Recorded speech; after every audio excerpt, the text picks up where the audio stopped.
Shalom, kabar baik buat kita kali ini dari Roma pasal 5 ayat 8. Akan tetapi Allah menunjukkan kasih-Nya kepada kita oleh karena Kristus telah mati untuk kita ketika kita masih berdosa.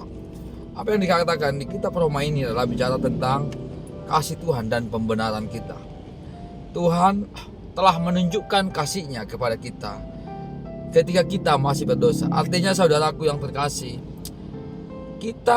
Tuhan menunjukkan Tuhan mati buat saudara dan saya bukan karena saudara bertobat, bukan karena saudara baik, bukan karena saudara taat. Yesus, Allah di dalam Kristus Yesus telah menunjukkan kasih-Nya. Allah menunjukkan kasih-Nya dan tindakan kasih itu nyata, yaitu Kristus telah mati buat saudara dan saya 2000 tahun yang lalu. Bahkan sebelum saudara bertobat, bahkan sebelum saudara mengenalnya, bahkan sebelum saudara dan saya mengerti kasih-Nya, tapi Kristus telah mati untuk saudara dan saya ketika kita masih suka berdosa, ketika kita masih tinggal di dalam dosa. Apa yang ini perlu saudara dan saya perlu ingat di sini adalah bagaimana kasih Tuhan yang agape itu, kasih yang tak bersyarat, kasih yang tidak mengharapkan sesuatu. Dia hanya menunjukkan kasih-Nya dan memberikan kasih itu karena kita tahu bahwa Allah itu adalah kasih. Jadi Allah itu adalah kasih yang sejati, kasih yang kekal, dan kasih itu ditunjukkan kepada saudara dan saya. Bagian saudara dan saya hari ini adalah mari kita terus menyadari kasih itu, kasih yang telah Tuhan tunjukkan kepada saudara dan saya. Dia telah menunjukkannya ketika kita masih berdosa.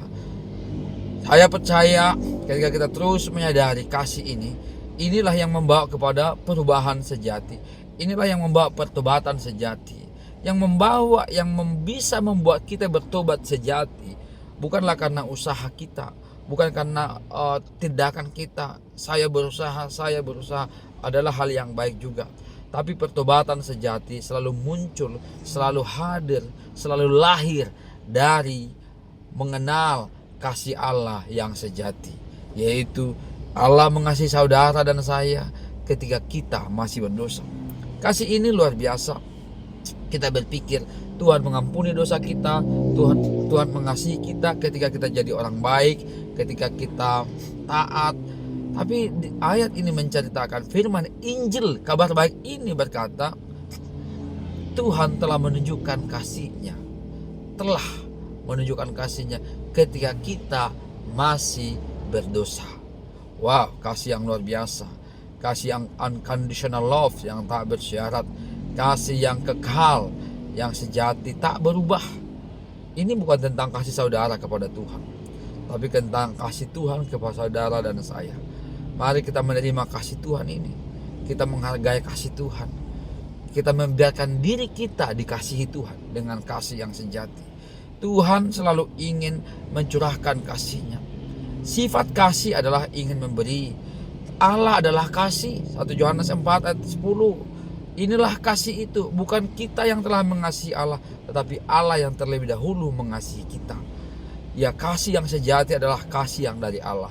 Mari saudaraku yang terkasih, terima kasih Allah, nikmati kasih Allah. Maka kasih agape Allah akan berbuah dalam kehidupan saudara dan saya. Tuhan Yesus memberkati.